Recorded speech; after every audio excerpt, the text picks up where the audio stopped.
नमस्कार दोस्तों, स्वागत है आपका मेरे यूट्यूब चैनल टुनटुन नई जानकारी के में। दोस्तों आज की इस वीडियो में हम लोग बात करेंगे मगध साम्राज्य के सम्राट अशोक से रिलेटेड कुछ ऐसे प्रश्न के बारे में जो कि हमेशा अक्सर एग्जाम में पूछे जाते हैं। चलिए वीडियो चालू करते हैं। उससे पहले आप लोगों से रिक्वेस्ट है कि अगर चैनल पर नए हो तो चैनल को सब्सक्राइब कर लीजिए, साथ में बेल आइकन दबाकर ऑल पर क्लिक कर लीजिए।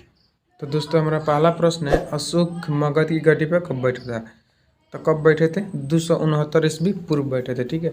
उसके बाद है, अशोक की माता का नाम क्या था? जो सम्राट अशोक की माता का नाम क्या था? तो क्या था? सुभद्रौगी। अशोक की माता का नाम सुभद्रौगी था। उसके बाद है, अशोक का अवंती का राज्यपाल कब बना था?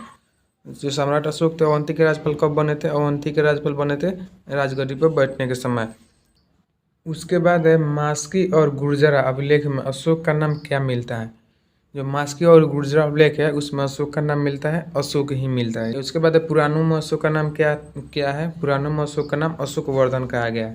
जो पुराण है उसमें अशोक को अशोक वर्धन कहा गया है। उसके बाद अशोक ने कलिंग पर आक्रमण कब किया था?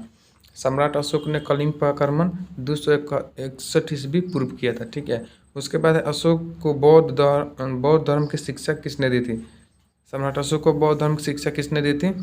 उपगुप्त नामक बौद्ध भिक्षु ने बौद्ध धर्म की भिक्षा दी थी। ठीक है। उसके बाद अशोक ने आजीविका को रहने हेतु किस पहाड़ियों में गुफा बनाया था? ठीक है। तो किस पहाड़ियों में गुफा बनाया था? बराबर की पहाड़ियों में गुफा बनाया था। उसके बाद सम्राट अशोक ने बाबर की पहाड़ी पर कितने गुफा बनाए? बराबर की पहाड़ी पर कितने गुफा बनाए तथा गुफा का नाम क्या था? ठीक है। तो सम्राट अशोक ने बराबर की पहाड़ी पर 4 गुफा बनाए थे, जो कि था कर्ज, चौपार, सुदामा और विश्वजोग। ये चारों गुफा का नाम था। ठीक है। उसके बाद अशोक के पौत्र दशरथ ने अजीको को कौन सी गुफा प्रदान की? जो अशोक का पुत्र दशरथ थे वो अजीको को नागार्जुन गुफा प्रदान किए थे। उसके बाद अशोक ने बौद्ध धर्म के प्रचार के लिए किससे श्रीलंका भेजा? सम्राट अशोक ने बौद्ध धर्म के प्रचार के लिए अपने पुत्र महेंद्र और पुत्री संघमित्रा को श्रीलंका भेजा था। उसके बाद अशोक ने कितने स्तूप का निर्माण कराया? जो सम्राट अशोक थे वो लगभग 84,000 स्तूपों का निर्माण करवाए थे। ठीक है। उसके बाद भारत में शिवालेख का प्रचलन सर्वप्रथम किसने किया? तो जो शिवालेख थे सर्वप्रथम प्रचलन सम्राट अशोक ने ही किया था। दोस्तों नेक्स्ट प्रश्न, अशोक के शिवालेख में किस लिपि कौन कौन सी लिपि का प्रयोग हुआ? अशोक का शिवालेख में ब्राह्मी, खरोष्टी, ग्रीक और अरमाइकल लिपि का प्रयोग हुआ है। ठीक है। उसके बाद अशोक के अभिलेख में ग्रीक और अरमाइकल लिपि कहाँ मिले हैं? जो अशोक का अभिलेख है उसमें ग्रीक और अरमाइकल लिपि कहाँ मिले हैं? तो अफगानिस्तान में मिले हैं। उसके बाद खरोष्टी लिपि कहाँ पर मिले हैं? जो खरोष्टी लिपि है वो कहाँ पर मिले हैं? उत्तर पश्चिम पाकिस्तान में मिले हैं। उसके बाद ब्रह्म लिपि कहाँ मिले हैं? ब्रह्मी लिपि भारत में ही, इंडिया में ही मिले हैं। दोस्तों हमारा नेक्स्ट प्रश्न है, खरोष्टी लिपि कैसे लिखी जाती है? जो खरोष्टी लिपि है वो दाईं से बाईं लिखी जाती है, दाएं से बाएं लिखी जाती है। उसके बाद अशोक के अभिलेख को कितने भागों में बांटा गया? जो अशोक का अभिलेख है उसको 3 भागों में बांटा गया है। ठीक है।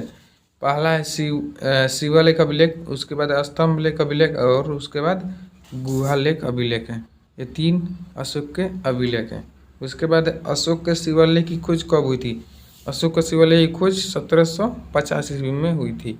ठीक है।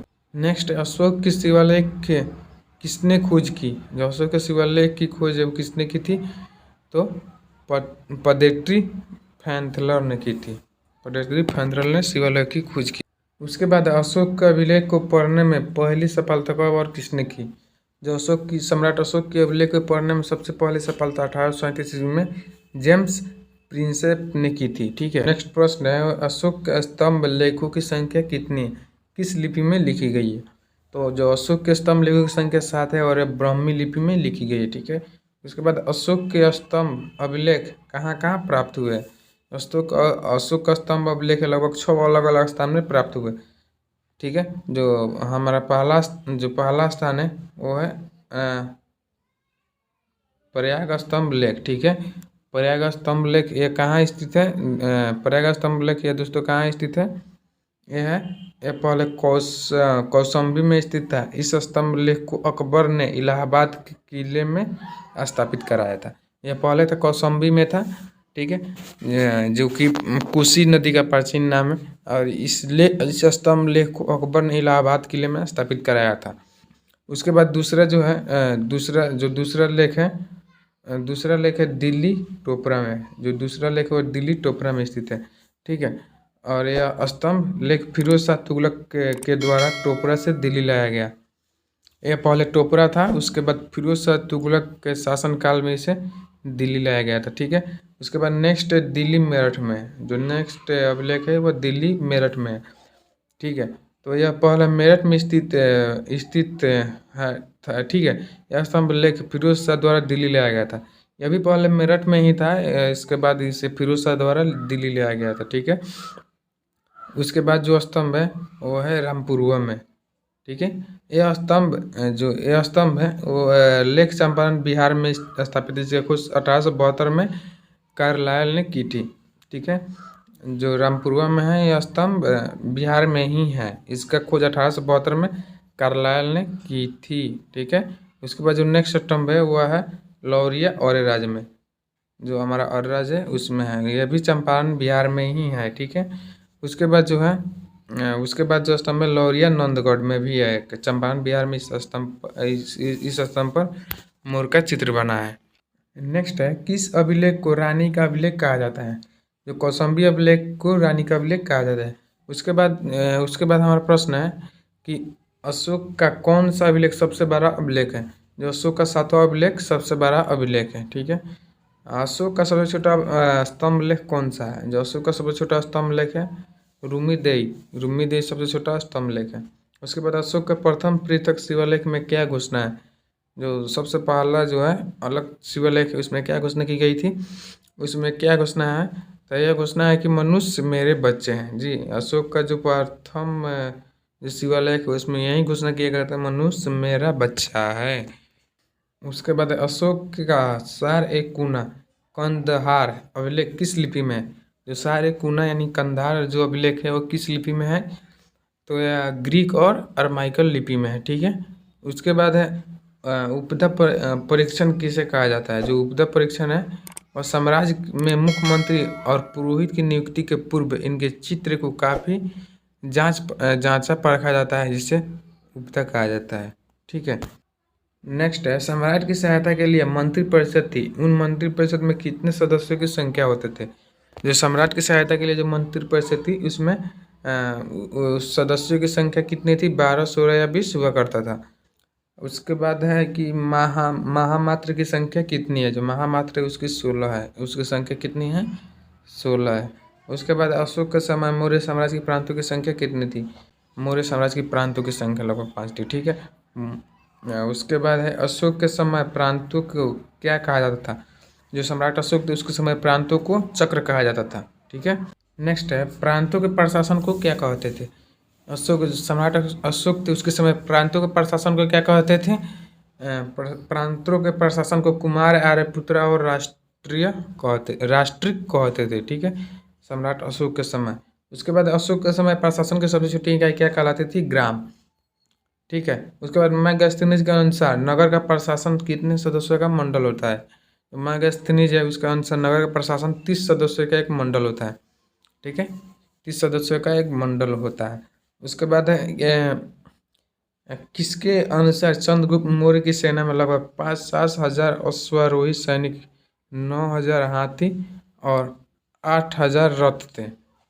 ठीक है, तो किसके अनुसार थे? जस्टिन के अनुसार। उसके बाद नायक किसे कहा जाता था? अशोक के समय नायक किसे कहा जाता था? युद्ध क्षेत्र में सेना को नेतृत्व करने वाला अधिकारी नायक कहलाता था। जो युद्ध होता था उस क्षेत्र में जो सेना का जो नेतृत्व करता था उस ऑफिसर को नायक कहा जाता था सम्राट अशोक के समय में। उसके बाद सैन्य विभाग का सबसे बड़ा अधिकारी क्या कहलाता था? जो सैन्य विभाग था सबसे बड़ा अधिकारी सेनापति कहलाता था। ठीक है, उसके बाद किसके अनुसार चंद्रगुप्त की सेना में लगभग 6 लाख पैदल सिपाही, 30,000 घुड़सवार और 9,000 हाथी था? तो किसके अनुसार था चंद्रगुप्त की सेना में? प्लिनी नामक यूनानी लेखक के अनुसार। ठीक है, उसके बाद है गुड पुरुष किसे कहा जाता था? सम्राट अशोक के समय में गुड पुरुष किसे कहा जाता था? जो अर्थशास्त्र के अनुसार अशोक के समय में गुप्तचर को गुड पुरुष कहा जाता था। ठीक है, अगला है अशोक के समय में शांता किसे कहा जाता था। जो शांता था उसे किसे कहा जाता था? एक ही स्थान पर रह कार्य करने वाले गुप्तचर को शांता कहा जाता था। सम्राट अशोक के समय में एक ही स्थान पर रहकर काम करने वाले गुप्तचर, जो गुप्तचर थे, उनको शांता कहा जाता था। उसके बाद संचार किसे कहा जाता था? जो एक स्थान से दूसरे स्थान पर भ्रमण करके कार्य करने वाले व्यक्ति को संचार कहा जाता था। उसके बाद है राजू किसे कहा जाता था। सम्राट अशोक के समय में राजू जो था, अशोक के समय में जनपदीय न्यायालय के न्यायाधीश को राजू कहा जाता था। ठीक है। अगला है सीता भूमि किसे कहा जाता है। ठीक है, सीता भूमि है अशोक के समय सरकारी भूमि को सीता भूमि कहते हैं। जो अशोक के समय की सरकारी भूमि है उसको सीता भूमि आज भी कहा जाता है। ठीक है। उसके बाद मेगास्थनीज ने भारतीय समाज को कितने वर्गों में विभाजित किया है। मेगास्थनीज ने भारतीय समाज को 7 वर्गों में विभाजित किया है। ठीक है। जो पहला है दार्शनिक, किसान, अहीर, कारगिल, सैनिक, निरीक्षक और सभासद। ठीक है। ये 7 जो है वो भारतीय समाज को मेगास्थनीज ने विभाजित किया है 7 भागों में। उसके बाद रूपजीवा किसे कहते हैं। जो रूपजीवा उसे किसे कहते हैं? स्वतंत्र वेश्यावृत्ति को अपनाने वाले महिला रूपजीवा कहलाती है। उसके बाद नंद वंश का विनाश करने के लिए चंद्रगुप्त ने किस राजा का सहायता ली थी। नंद वंश का विनाश करने के लिए चंद्रगुप्त ने कश्मीर के राजा प्रवर्तक की सहायता ली थी। ठीक है। जो उसके बाद प्रश्न है मौर्य शासक कब तक रहा। जो मौर्य शासक था वो कब तक रहा था? 137 वर्षों तक चला था मौर्य का शासक। भगवत पुराण के अनुसार मौर्य वंश का कितने राजा हुए थे? लगभग 10 राजा हुए थे भगवत पुराण के अनुसार। अब वायु पुराण के अनुसार मौर्य वंश के राजा की संख्या क्या थी? वायु पुराण के अनुसार मौर्य वंश के लगभग 9 राजा हुए थे। उसके बाद है मौर्य समाज का अंतिम शासक कौन बना था। मौर्य समाज का जो मौर्य वंश का अंतिम शासक था बृहद्रथ था। तो दोस्तों ये था सम्राट अशोक से संबंधित कुछ प्रश्न। अगर ये प्रश्न आपको अच्छा लगे तो वीडियो को लाइक कर दीजिए, चैनल को सब्सक्राइब कर लीजिएगा। ऐसे ही अपडेट पाने के लिए बेल आइकन को दबाकर ऑल पर क्लिक कर लीजिए। तब तक मिलते हैं नेक्स्ट एक और इससे भी बढ़िया वीडियो के साथ। तब तक ले जय हिंद, जय भारत।